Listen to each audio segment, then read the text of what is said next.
Oi, gente, tudo bem com vocês? Programa Brasil Consciência no ar para trazer hoje informações sobre o único laboratório do país capaz de fazer o processamento de terras raras, o minério crítico que está no centro da disputa comercial estabelecida pelos Estados Unidos contra o Brasil. Veja também neste programa como foi a cerimônia oficial pelos 64 anos no INPE e a perspectiva para o início das atividades com o novo supercomputador do Instituto. Antes, a gente fala sobre a novela da Avibraz. Depois que o governo do estado entrou com uma ação contra o plano alternativo que havia sido proposto pela empresa Brasil Crédito, uma das credoras da Avibraz, outra empresa, a Vita Gestão Investimentos Limitada, acabou sendo declarada pela Justiça como nova proprietária da Avibraz. O Sindicato dos Metalúrgicos, que representa os trabalhadores que estão há quase 30 meses sem receber salários, se reuniu com o novo proprietário declarado pela Justiça e também com um representante da Brasil Crédito dentro da sede da Avibraz. Acompanhe o relato do presidente do Sindimetal, Weller Gonçalves. Hoje, pela manhã, às 11h30, o Sindicato dos Metalúrgicos esteve na Avibraz, onde nós tivemos uma reunião com a participação da empresa Brasil Crédito e também do Fábio Guimarães, que é o novo dono da Avibraz. E eu vou estar explicando principalmente em relação a isso. Tem a situação da recuperação judicial, onde foi aprovado o plano alternativo que foi construído do sindicato junto com os trabalhadores, e teve o pedido do Banco Fibra no TJ, Tribunal de Justiça, solicitando a suspensão do plano, e eles conseguiram uma liminar suspendendo o plano. E o sindicato ele está em campanha junto com os trabalhadores, tem um abaixo-assinado nosso que está rolando, a gente já solicitou a reunião com o Banco Fibra, porque é uma tremenda de uma sacanagem agora que a empresa tem a possibilidade de voltar, o banqueiro, que não sabe o que é passar dificuldade na vida, querer atrapalhar a volta de cerca de 1.000 empregos na Avibraz, que é a principal indústria bélica do nosso país.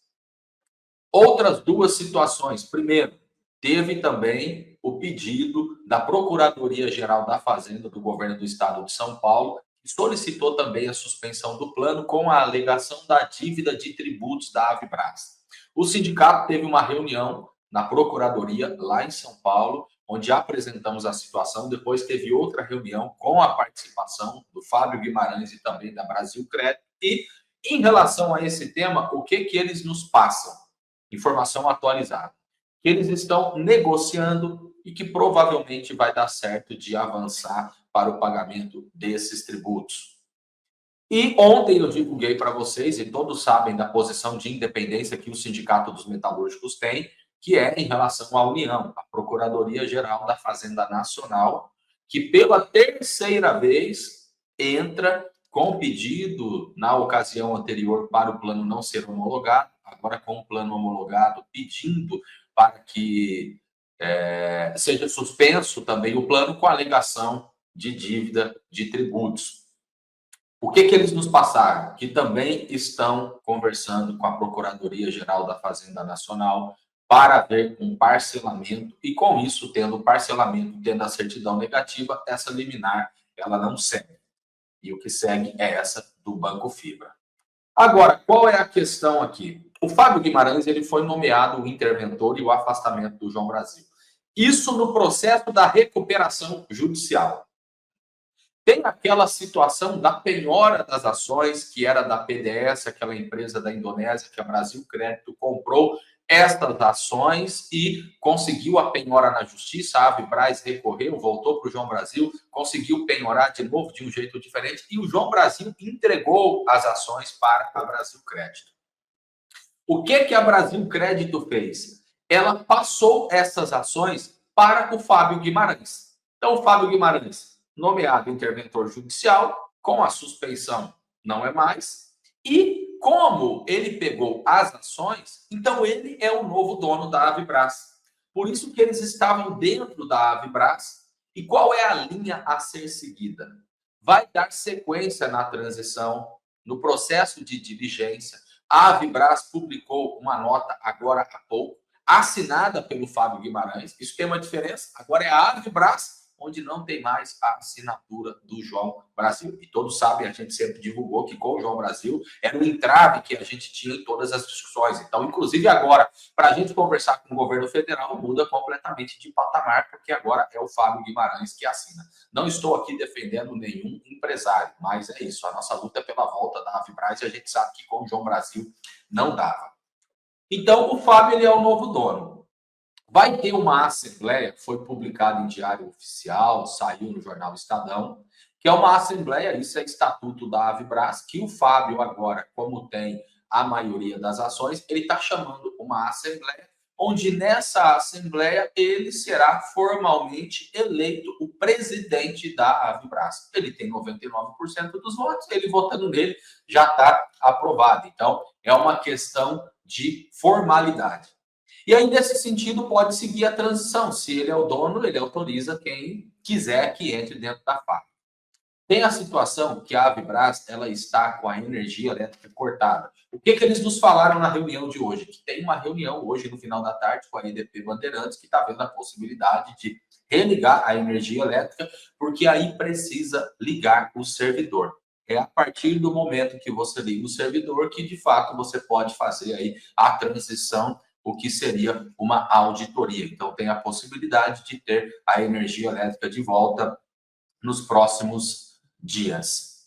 E aí, dentro da transição, lá tem a negociação em relação a tributos e a negociação com o sindicato. Nós aprovamos em assembleia aquela proposta dos salários pagos em 48 vezes e as multas serem convertidas em ações no futuro, mas existem outros detalhes, fundo de garantia, INSS, entre outras coisas, e a gente combinou de ter uma reunião formal junto com o sindicato daqui 15 dias. Por que está seguindo essa transição? Se lá na frente não der certo, o sindicato não precisa nem falar desde o começo. Então, a tentativa ela foi feita. Porque essa liminar do Banco Fibra vai para julgamento. São os desembargadores do TJ que vai tomar a decisão. Mantém o plano ou a suspensão, que é a liminar. Se manter o plano, você já tem a sequência da transição. Então, está correto dar sequência, porque senão, depois que julgar que vai começar, aí é um negócio que a gente não sabe quando que vai dar. Então, essa que é a informação atualizada para vocês. Tem uma simbologia importante, a reunião foi dentro da Avibras, ou seja, o Fábio, ele é o novo dono. Agora, o que eles falam, e isso é importante deixar aqui bem claro, isso é o que eles falam, não significa que é o que o sindicato concorda. Que eles vão tocar a Avibras se for dentro do plano, porque dentro do plano está o pagamento das dívidas de forma parcelada e, no caso aí, para os bancos e outras classes de credores, o deságio. Então, eles falam que vão dar sequência se tiver a homologação deste plano. O programa Brasil Consciência segue acompanhando a situação dos trabalhadores e a retomada da empresa Avibras. No próximo bloco, você vê como foi a cerimônia de aniversário pelos 64 anos do INPE. Um instante só, não sai daí.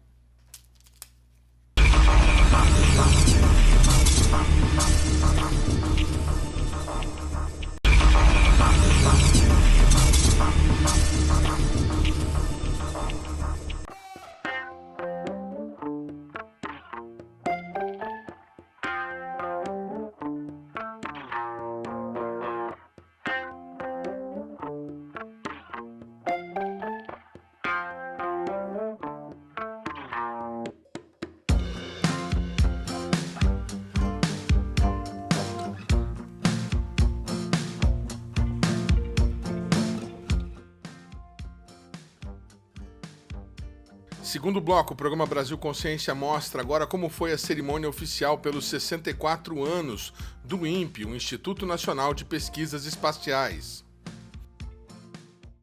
Nesta solenidade, em comemoração ao 64º aniversário do Instituto Nacional de Pesquisas Espaciais, vamos homenagear os servidores que completam 10, 15, 20, 25, 30, 40 e 45 anos de atividades no Instituto. O aniversário de Instituto é comemorado no dia 3 de agosto, mas a cerimônia com os funcionários foi realizada na última quinta-feira no auditório Fernando de Mendonça, que leva o nome do histórico fundador do Instituto.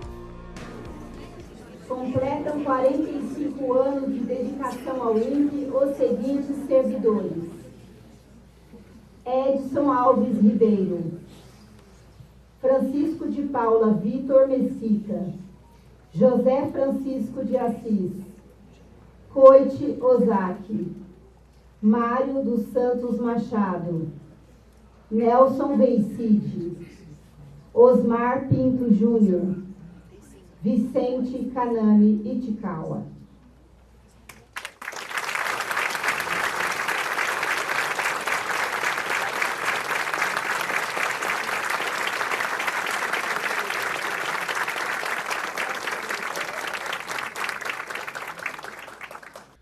A cerimônia reservou espaço para uma apresentação aos servidores de como está o processo de instalação do novo supercomputador no INPE de Cachoeira Paulista, e nós vamos saber dos detalhes daqui a pouco. Antes, a gente mostra que entre os homenageados estava, por exemplo, o próprio diretor do INPE, Antônio Miguel Monteiro. Antônio Lopes Filho, Antônio Miguel Vieira Monteiro. Miguel, durante a cerimônia você teve aí a peculiaridade, talvez a satisfação de ser homenageado e o condutor, o anfitrião. Como é que é para você participar dessa cerimônia sob essa perspectiva? Pois é, essa é a perspectiva mais interessante e também que me emociona mais, né? Na verdade, eu sou um funcionário da casa, eu cheguei aqui em 85 como um engenheiro recém-formado no Espírito Santo, Universidade Federal do Espírito Santo, 22 anos, e o INPE foi a minha casa de formação, né, profissional, pessoal. Aqui estão meus colegas, meus amigos, meus projetos.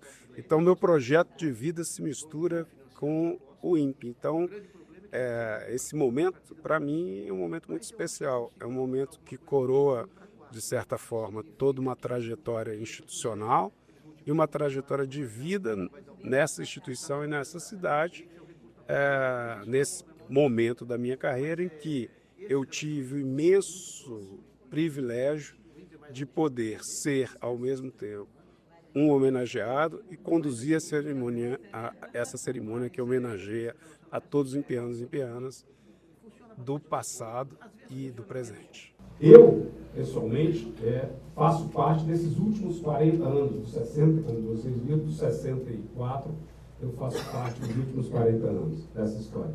Mas muito mais importante do que isso, do que os meus 40 anos, é que eu chego aqui junto com mais 138 colegas, né, que foram homenageados aqui, né? Nós, esses 138 e vários outros, e alguns outros que vou citar, somos parte de diversas gerações de pianos e pianas.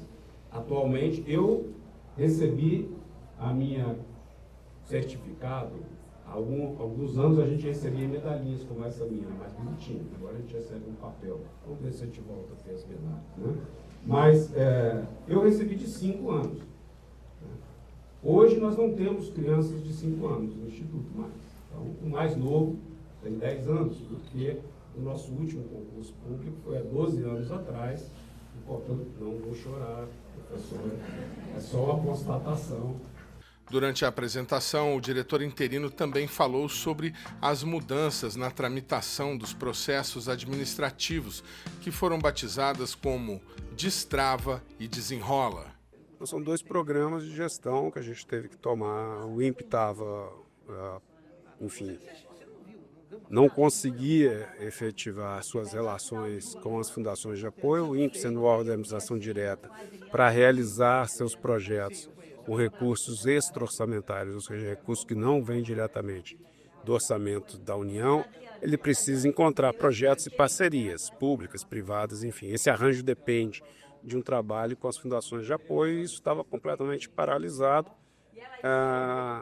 por um lado. E uma parte dessa paralisação estava transferida aos processos internos. Tem uma burocracia excessiva na construção de projetos, então um ciclo de projeto interno estava levando de 10 a 12 meses em média.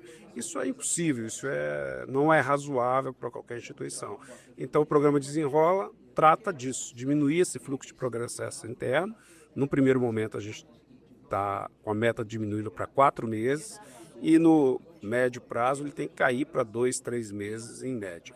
E isso é fundamental para retornar a motivação, para que as pessoas possam, com mais simplificações, exercitar o que elas têm de capacidade histórica para produzir novos projetos com protagonismo institucional. E o destrave é um arranjo que a gente precisa fazer, precisa manter a segurança jurídica nos nossos projetos, ou seja, dentro de um quadro jurídico ordenado pelas leis e regulações e normas da União, mas fazer esses acordos, cooperações, convênios, contratos. E isso a nova AGU tem proporcionado essa possibilidade com uma assessoria firme dentro de uma nova situação estrutural da assessoria aos órgãos da União, através da criação do Núcleo de Pesquisa, Desenvolvimento e Inovação, que fica em Brasília, e com o qual temos dialogado constantemente para fazer essa transformação, essa transição com a segurança jurídica necessária, criando os novos instrumentos jurídicos que vão apoiar esses projetos internos que a gente tem capacidade de produzir e gerar. Matheus Carlos Ferraz de Aguiar, Mônica Aparecida de Oliveira.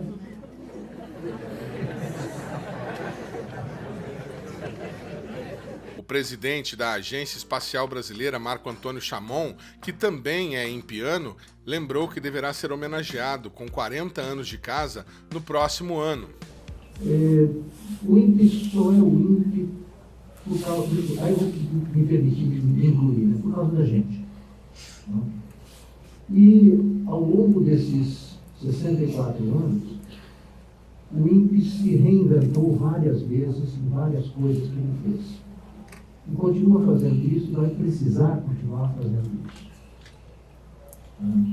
Nós estamos vivendo mudanças muito rápidas, não estou falando apenas de tecnologia, mas também de tecnologia, e o INPE está precisando acompanhar essas mudanças. Acabamos de ver uma apresentação sobre um pequeno pedaço, em termos de tamanho importante para o Instituto, sobre a necessidade desse avanço.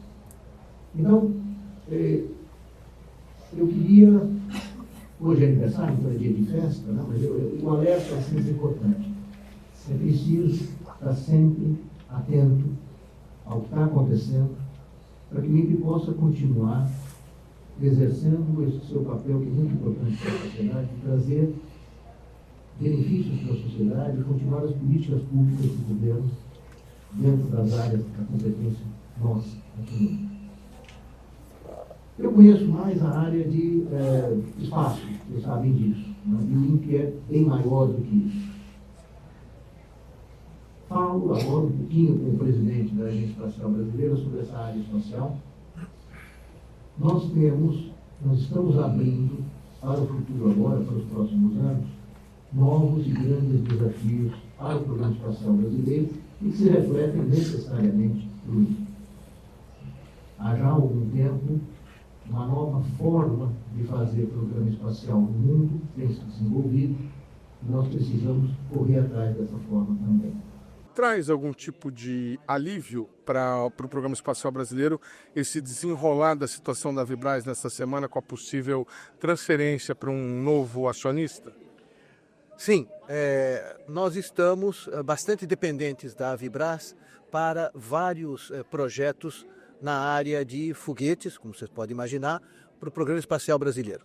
Então, desenrolando, a expressão não é elegante, mas enfim, desenrolando a situação da Vibraz, nós teremos acesso a os motores foguetes do S-50, perdoem-me a expressão técnica, mas enfim, aos motores foguetes que estão lá na Vibraz, faz 2 anos, presos, e que nós vamos conseguir retirar para finalmente fazer os testes que são necessários para chegar no nosso veículo lançador de microsatélites. Então é muito alvissareira a notícia, muito boa. Nós esperamos que isso avance no sentido de manter a Vibraz aberta, eu acho isso extremamente importante, para o Brasil e mantê-la dentro do Brasil, dentro das condições que estão sendo colocadas. É fantástico essa notícia.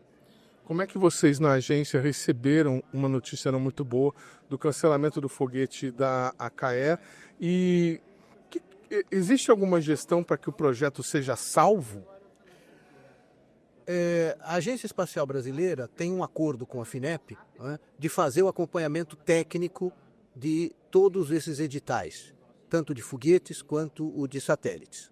Então nós temos feito, estávamos fazendo o acompanhamento técnico. Do ponto de vista técnico, o foguete da ACAER avançava bastante bem, os problemas que tem em desenvolvimento científico e tecnológico, mas avançava bastante bem.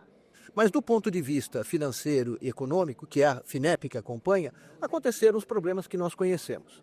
Então, nós ficamos bastante tristes, porque não apenas o número de projetos reduziu, mas principalmente a diversidade desses projetos reduziram, porque eram tecnologias diferentes que estavam sendo desenvolvidas ao longo de todos os projetos, tanto os do Estado, que é desenvolvido pelo IAE, quanto os privados, né? Mas eu ainda acredito que é possível avançar para trabalhar com um novo foguete. Salvar o projeto, depende do que você quer dizer, mas salvar o projeto na situação atual não me parece possível. Em outras palavras, retomar o projeto com a ACAER. Ele já foi cancelado pela FINEP, portanto não retomará nesses termos. Se o projeto pode ou não ser recuperado por uma outra empresa, por um outro grupo e continuar, isso é algo que depende exclusivamente da FINEP, porque é uma questão que tem a ver com o recurso do contribuinte. Nós esperamos, de qualquer forma, que os recursos que substancialmente têm vindo do FNDCT para o programa espacial continuem vindo. Então, a nossa expectativa é que continuem existindo investimentos em foguetes e satélites por parte do FNDCT. É para isso que nós estamos trabalhando agora. Além das homenagens aos servidores veteranos, o evento também foi uma oportunidade para contato com os novos contratados do INPE recém-aprovados no concurso nacional unificado. Como é que está sendo para você a experiência de ser integrada ao Instituto Nacional de Pesquisas Espaciais? Olha, está sendo muito bom. Eu tenho que agradecer bastante, porque nossa recepção foi muito calorosa. Todo mundo tem estado muito disposto a nos acolher, a explicar o trabalho, a nos integrar mesmo ao INPE. Você era de onde e fazia o que antes? Eu sou de Goiânia. Antes eu trabalhava como PJ na área de arqueologia. Legal. E aqui você vai fazer o quê? Aqui eu vou estar trabalhando na parte das relações institucionais, então a gente trabalha com os acordos de parceria e de cooperação entre o Instituto e outras entidades, sejam privadas ou públicas. Muito bacana. O que você achou? Qual foi a sua primeira impressão do Instituto e da cidade? Olha, a cidade eu achei ela bem tranquila, me surpreendeu bastante por ser tão próxima de São Paulo, né? Ela é muito segura, é muito bom para poder vir e voltar andando do trabalho. Eu acho que é uma liberdade muito grande que você não tem em outras cidades. E o Instituto, olha, me surpreendeu muito o tamanho. Eu fiquei muito preocupada porque é muito grande e são muitas áreas que trabalham aqui. Então é tudo muito novo, muito dinâmico. São muitas oportunidades de aprender mesmo, achei bem legal. Para mim está sendo uma experiência muito gratificante, muito emocionante. Eu sou de Guarulhos, cresci em Guarulhos, vivi lá praticamente minha vida toda. A partir do CNU, fizemos a prova no meio do ano passado. Com essa aprovação, estamos tendo a oportunidade de acessar um dos equipamentos voltados à produção de tecnologia, né? Um dos principais equipamentos do Brasil, que é o INPE. E assim, para mim é mais gratificante ainda, porque nos últimos 6 anos, o meu doutorado, eu passei pesquisando alguns programas desenvolvidos exatamente aqui no INPE. Defendi minha tese no final do ano passado e agora, no início do ano seguinte, defendi no final de 2024 e no início de 2025, ter a oportunidade de trabalhar no local que foi objeto da minha pesquisa, das minhas pesquisas, né? Nos últimos 6 anos, acho que é mais do que gratificante, né? Como é que está sendo a experiência na cidade? Está gostando de São José? Estou assistindo uma cidade muito acolhedora. É uma cidade... eu estranhei porque Guarulhos é perfil de São Paulo capital. é uma cidade onde é pouco receptiva, né? Você muitas vezes não conhece nem o seu próprio vizinho. Aqui não, aqui você é acolhido como se você fosse um morador de muito tempo. Então, o que eu estou estranhando um pouquinho, mas é um estranhamento positivo, é isso. Você chega, as pessoas te recepcionam como se você já fosse um conhecido antigo. Então está sendo uma experiência muito gratificante em todos os sentidos, tanto como morador da cidade, como servidor também, porque a recepção como servidor é algo que eu nunca esperei, assim, não imaginava que pudesse ter algo desse tipo, né? Que é muito boa. Não é um local onde você vai trabalhar, onde as pessoas te tratam com indiferença. É um local onde você vai trabalhar que as pessoas demonstram que querem que você esteja junto com elas. Sempre à disposição para ensinar. Então está sendo uma experiência muito gratificante em todos os sentidos, tanto como servidor, como morador da cidade. A apresentação do novo supercomputador ficou a cargo do Ivan Márcio Barbosa, que é o coordenador do setor de supercomputação do INPE de Cachoeira Paulista. Ele apresentou dados sobre a mudança de uma máquina para outra e também a perspectiva para o início das atividades com o novo supercomputador, que inclusive está sendo alvo de um concurso para a escolha de seu novo nome. Bom, nós temos diferentes sistemas de supercomputação e além de nós sermos um centro de dados científicos, nós somos também um centro de computação de alto desempenho. A imagem à esquerda é o supercomputador Tupã, muito famoso nas mídias aqui do Brasil. Esse é o módulo operacional XC50. É uma máquina massivamente paralela, um supercomputador. A máquina direita é o cluster de processamento de alto desempenho, o EG1. É uma máquina que nós utilizamos para um backup do XC50. Bom, depois de muito trabalho, com a colaboração de muitos de vocês, nós conseguimos modernizar a infraestrutura de supercomputação.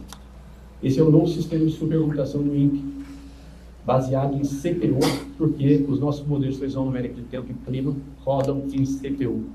1.6 petabyte, 1.6 petaflops e 24 petabytes. É bastante coisa, é um salto significativo que nós estamos falando neste ano, tá? As imagens à direita vão explicar alguns testes de estabilização de hardware e também de greenlight que nós fizemos quando a máquina chegou. Essa solução é muito complexa. Durante o transporte dos Estados Unidos para cá, nós perdemos 12 nós. Mas nós, isso já estava previsto, nós já temos Carfax, essa firma aí, que não é por feito a troca imediata. Essa semana a gente vai concluir toda a parte de verificação e validação dessa máquina. Ela vai ficar mais uma semana trabalhando no fazendo teste de estresse dela e devendo fazer uma handler que está contratada para o veículo do infraestrutura. E aí sim nós podemos fazer toda a migração aos poderes numéricos para essa nova máquina e tendo passado o tempo nós iremos descontinuar o XT50. O programa Brasil Consciência vai para um rápido intervalo e na sequência a gente conversa com um pesquisador do único laboratório capaz de processar terras raras no Brasil. É um instante só, não sai daí.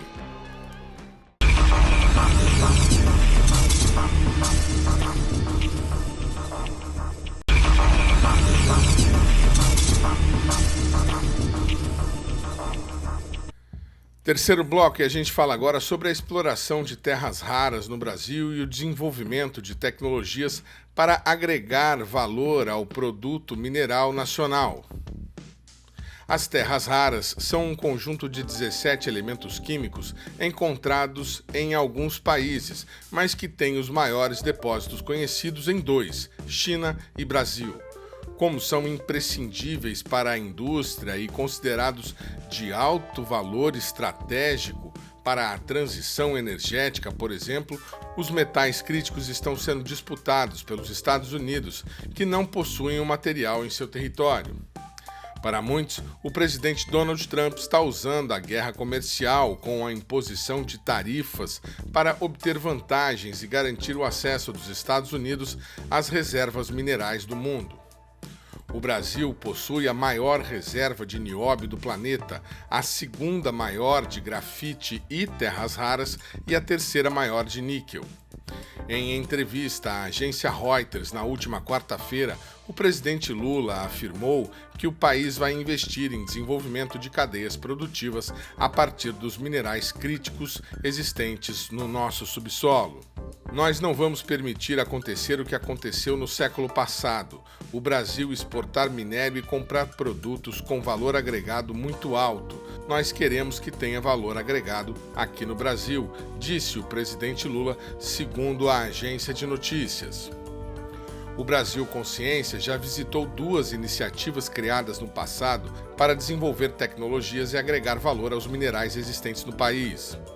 O primeiro deles foi o Laboratório de Fusão e Refino, o LFRE, que presta apoio às atividades do IAE, o Instituto de Aeronáutica e Espaço, na área de processamento de materiais metálicos, sendo eles o aço inox, superligas e ligas de titânio. O laboratório, inclusive, foi o primeiro do Brasil a fazer o processamento do titânio.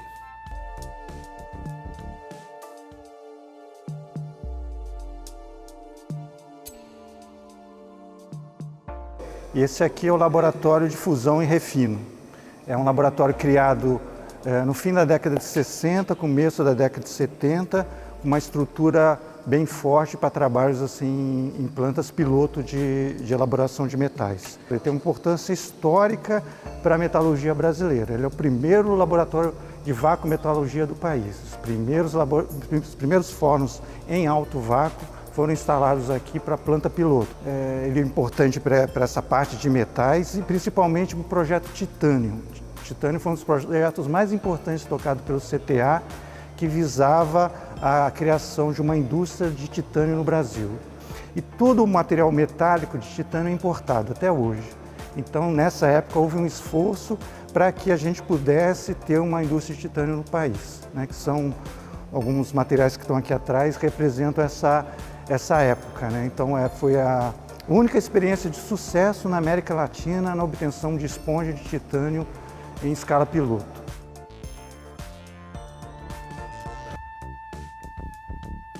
A outra estrutura que visitamos mais recentemente foi a do Laboratório de Pesquisas em Nióbio, que fica na USP de Lorena. Lá em cima são os 2 canhões de feixe de elétrons que forneciam energia suficiente para fundir metais em alta temperatura, né? O nióbio funde a temperaturas acima de 2.500 graus, tântalo muito mais alto, molibdênio também. Então, os 2 canhões de feixe de elétrons atingiam esse produto intermediário e iam refinando o metal que caía justamente na lingoteira que estava acoplada à câmara. E assim o lingote era construído praticamente camada a camada. Quando terminava a fusão, a lingoteira era afastada, o lingote era resfriado sob vácuo, numa estrutura de refrigerada água, e a outra lingoteira era acoplada à câmara para continuar a fusão de um novo lingote. Como mostramos naquele programa, o projeto foi encerrado pelo governo Collor depois de ter desenvolvido as técnicas iniciais para a produção de lingotes de liga de nióbio no país, que até hoje estão sendo empregadas pela Companhia Brasileira de Metalurgia e Mineração, a CBMM, a empresa que detém o direito de exploração da imensa maioria das reservas nacionais. Agora nós vamos conhecer uma nova iniciativa, desta vez para o desenvolvimento de tecnologias e da cadeia produtiva de aplicações em terras raras no Brasil. O primeiro laboratório fábrica de ligas e ímãs de terras raras do Hemisfério Sul é um projeto pioneiro do governo de Minas e da Codenge, que agora se transforma em oportunidade para investidores. Instalado em Lagoa Santa, Minas Gerais, o LabFab teve sua localização definida de maneira estratégica. O estado é berço da mineração no Brasil e reúne grandes jazidas, a maior concentração de siderúrgicas e um forte parque industrial. O empreendimento está cercado pelas melhores condições de infraestrutura, um cenário logístico ideal para acesso a matérias-primas e mercados consumidores. É desenvolvimento por meio da inovação, da indústria e dos recursos minerais. O potencial de negócio do LabFab é enorme. As aplicações dos ímãs produzidos na unidade vão desde motores elétricos até equipamentos de ressonância magnética, passando por veículos, elevadores, aerogeradores e muito mais. Hoje, 90% dos ímãs nesse segmento são provenientes da China, o que coloca o LabFab ITR como alternativa importante para empresas que buscam essa solução. Um negócio do futuro e do presente também.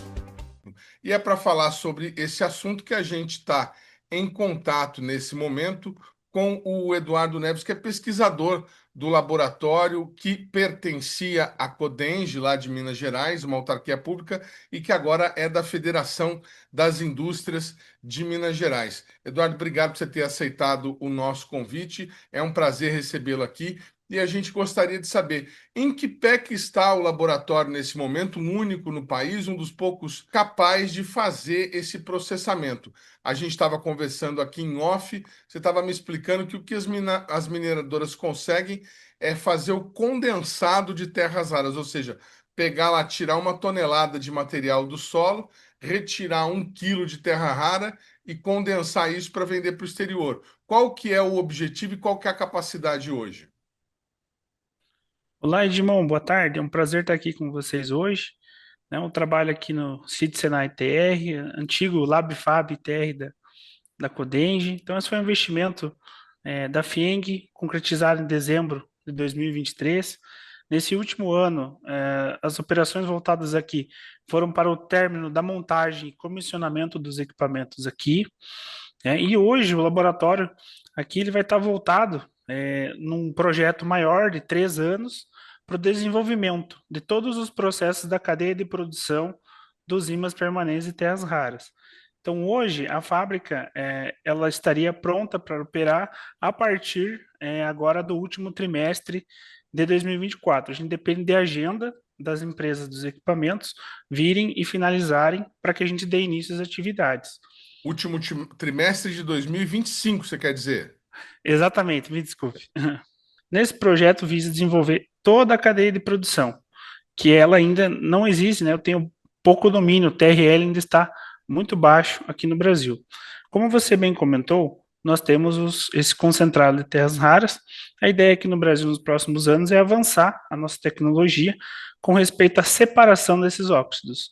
Então eu consigo, digamos, uma cesta ali bem grande com vários óxidos de terras raras e eu preciso separá-los e também deixá-los com um elevado grau de pureza. Depois disso, eu teria outra operação unitária, outro processo que seria de redução desses metais, transformá-los, esses óxidos, em metais puros, para que aí sim eu possa adicioná-los nas primeiras etapas de produção aqui no laboratório fábrica. Então, a ideia nesses 3 anos, tanto essas etapas como todo o ciclo de produção, aqui a gente trabalha com metalurgia do pó. Os ímãs, eles tem alguns quesitos bem particulares, então tem algumas técnicas avançadas aqui, como strip casting, por exemplo. Eu faço uma fusão em alto vácuo e depois faço um ligotamento em tiras muito finas, chamadas de flakes. E esses flakes que contêm a microestrutura adequada para que a gente tenha ímãs com boas propriedades. Aí eu tenho que pegar esse material, fazer a moagem. Como o material fica muito fino, ele fica muito reativo. Então eu tenho que... todos os equipamentos, depois da moagem, eles trabalham com uma atmosfera de nitrogênio. Então ele não pode ficar exposto ao ar, e onde ele ganha forma nas etapas de prensagem, e depois das etapas de prensagem tem uma etapa de sinterização. Então, hoje, aqui no laboratório, lá no começo da produção, essa etapa de strip casting. A gente está aguardando a agenda da empresa vir nos visitar aqui e terminar essa etapa. E agora, no final de agosto, começo de setembro, essa etapa de sinterização, onde os fornos ainda não estão comissionados, vão sê-los para que a gente possa dar início a essas atividades. Então, tem o processo de sinterização, depois usinagem. E uma curiosidade, os ímãs eles só são considerados permanentes, primeiro porque eles não desmagnetizam com qualquer campo aplicado, mas também porque eles duram mais de 20 anos, Por exemplo, uma turbina eólica, que é uma aplicação típica, eu desmonto a turbina após 20 anos, porque o investimento já acabou, mas os ímãs ainda continuam com uma magnetização, e eu só consigo isso através de recobrimento. Então, tanto o nosso instituto aqui como a rede Senai vai nos ajudar a desenvolver esse recobrimento e depois a próxima aplicação. Por uma questão de estatuto, os ímãs produzidos aqui, eles não podem ser comercializados. Então, o Senai, a FIENG, a gente recebe dinheiro da indústria. Por questão estatutária também, nós somos um instituto privado sem fins lucrativos, não podemos competir com a indústria. Então, nesse primeiro momento, nesses primeiros 3 anos, não serão comercializados ímãs, mas será feito todo o desenvolvimento e a partir dos próximos 3 anos após a gente começar aqui, ao final desse projeto MagBras, não vou falar especula-se, mas existe uma possibilidade em que um terceiro player arrenda esses equipamentos aqui e começa a produção de ímãs aqui direto na nossa fábrica. Mas a importância desse investimento aqui no laboratório fábrica, no ITR, ele é muito mais importante, porque quando domina essa tecnologia aqui no Brasil, ela vai mitigar os riscos para que investimentos venham de fora do país para cá, para que tenham fábricas muito maiores que essa. Por exemplo, a fábrica nossa aqui, se ela operasse nos 3 turnos, ela, 24 horas por dia, no caso, 7 dias por semana, ela teria uma capacidade de produção de 100 toneladas por ano, mas isso seria muito pouco. Hoje, a demanda no Brasil estimada é de cerca de 10 mil toneladas por ano. Então, sai de 100 toneladas para 10 mil.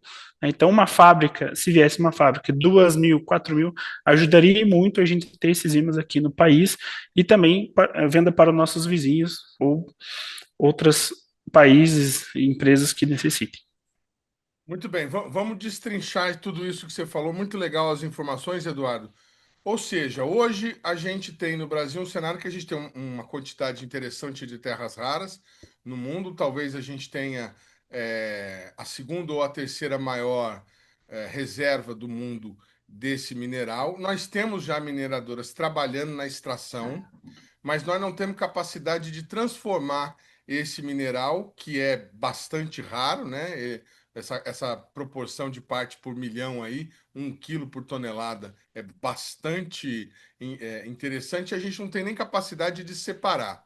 O que vocês estão se propondo é desenvolver todo o conhecimento da cadeia produtiva, da separação da terra rara retirada do solo até a produção do ímã. E nisso vocês estão colocando em etapas. A primeira etapa, pelo que você está nos falando, que vai começar a partir de agosto, é a capacidade de separação. Produzir ímã é uma coisa que deve acontecer só daqui a 3 anos? Então, esse esforço ele vai acontecer aqui em pacotes de trabalho, e eles vão acontecer em paralelo. Né? Então, eu vou desenvolver cada processo aqui da empresa de produção paralelamente. Então, ao mesmo tempo em que a gente está concentrando os esforços para fazer essa etapa de redução e separação, estimado agora para 2026, 2027, a gente produza de 3 a 6 toneladas de ímãs. Mas esses ímãs são do projeto, muito voltados para o ramp-up aqui da fábrica. Eduardo, qual que é o principal desafio tecnológico desse processo que vocês estão aí? E você falou em TRL baixo, qual TRL que vocês estão nesse momento e qual que vocês passarão a ter depois de cumprir essas primeiras etapas ainda em 2025?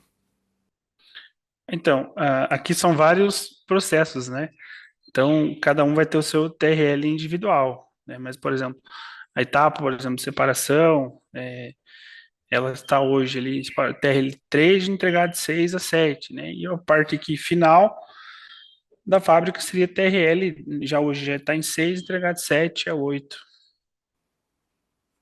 Perfeitamente. E hoje vocês estão contando com uma estrutura, vocês estão integrados aí num centro de pesquisa do Senai. Quantas pessoas, quantos pesquisadores e técnicos estão envolvidos no projeto para desenvolver a exploração de terras raras no Brasil? Então, no momento, aqui no CIT, localizado em Lagoa Santa, na unidade, ainda estamos em poucas pessoas. Agora estamos em fase de contratação, então agora essa última parte do ano vai ser muito voltada para concentração, contratação de pessoas. Um dos grandes problemas aqui com respeito às terras raras e à produção de ímãs, essa questão de mão de obra. Então, não existe hoje, digamos, no hemisfério ocidental, vamos dizer assim, uma mão de obra abundante nesse quesito. Então, aqui, além de ser produzido os ímãs, será também um polo, assim, produtor de mão de obra, né? Então, muitas teses de mestrado, teses de doutorado, dissertações de mestrado serão produzidas aqui, e todo esse conhecimento gerado a gente vai construir, importar e adaptar de outros lugares. Esses trabalhos acadêmicos serão feitos como? A parceria com o Senai vai gerar cursos de pós-graduação? Tem outras instituições envolvidas? Então, atualmente hoje, né, nós temos algumas instituições vinculadas com a gente, que seriam a Universidade Federal de Santa Catarina, o CETEM, que é o Centro de Tecnologia Mineral do Rio de Janeiro, o IPT, Instituto de Pesquisa Tecnológica de São Paulo, né, e toda a rede ISA e Senai. Mas, digo, a gente contratar aqui bolsistas, pesquisadores, né, e aprimorar esse know-how em pesquisa. Muito bacana. A gente já fez algumas... já tivemos contato com alguns laboratórios também que visavam desenvolver a tecnologia no Brasil, por exemplo, com o laboratório de nióbio da USP de Lorena, uma iniciativa que gerou a capacidade para a companhia brasileira, a CBMM, a Companhia Brasileira de Mineração, para fazer as ligas de nióbio. Quem que está fornecendo para vocês o material e qual vai ser o primeiro produto gerado aí? Então, hoje nós temos o IPT, né, o Instituto de Pesquisa Tecnológica, especializado nessa parte também de produção de ligas, muito voltadas a ligas de neodímio ferro-boro. Então, ele já tem equipamentos em escala laboratorial para fazer, como eu comentei, é uma produção bem específica, então a gente precisa dessa técnica de strip casting e também essa técnica de moagem de jatos opostos, que é para deixar o material realmente muito fino. Então, seria o CETEM e o IPT que iríamos ajudar nessa etapa. Muito bacana. E o que vocês pretendem? Quais as principais aplicações aí que vocês pretendem fazer? O imã é uma delas. Você estava falando, antes da gente começar a gravar, na questão das turbinas eólicas, né?